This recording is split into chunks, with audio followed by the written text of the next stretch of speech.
Гуляли однажды гуси.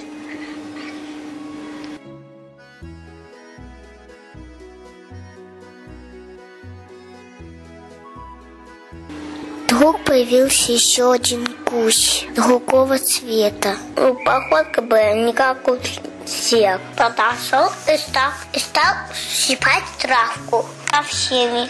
Пришла бабуся и спрашивает: гуси, да, га-га-га, если хотите, да-да-да, с головой только кивает. Появился серый волк.